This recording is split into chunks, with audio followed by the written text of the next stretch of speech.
Alright, so I've got another episode here, not necessarily an engineering rant or this or that, but some good information. I've got it scripted more or less because I was thinking about it today and I just typed it down or wrote it down, but I can't write very fast, so I typed it because, whatever. I start to forget these things if I don't.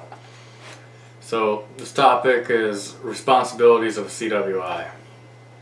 And in particular, it's just one topic on this one is knowing when you're doing more harm than good. So what I'm getting here is, does a CWI, should they see in black and white or should they be seen in like 50 shades of gray? Whatever. Gray shades, basically I got this thought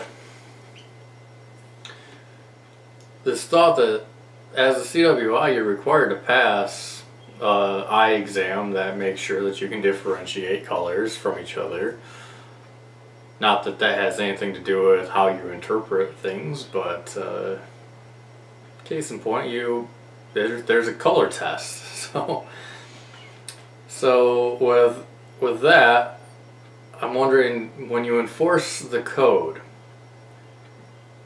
is it black and white to you? Or is there shades of gray, or is it in full-blown color? What is it? So in this particular instance, rejecting, revising, and reviewing a WPS and a PQR. I ran across an instance where the PQRs, we all know they're not supposed to have range on them, but it was for shielded metal arc welding. And it had a range of 10 amps on it. I believe it was 115 amps to 125 amps. 1/8 inch electrode. It would have been what would be the equivalent of 7018, but some exotic one. I'm not particular which one it was. So the question is, it passed everything on the PQR, passed its tensile pulse, passed its bend tests. At 115 amps, could you pass that? Yes. At 125 amps, could you pass that? Yes. So is it really doing that much harm that you have a range on this PQR? Yes, would be the answer. So now when I get in, that's the black and white answer is yes to all those questions. Now we're going to get into some shades of gray. What's the cost of rejecting this? Is that it not only did it take up their time and your time initially, now it's going to take up their time and your time another round so that it can be approved. But then the other aspect is that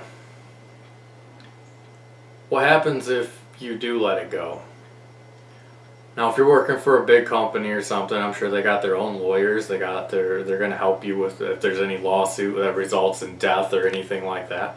Yeah, you know, it's probably not a big deal.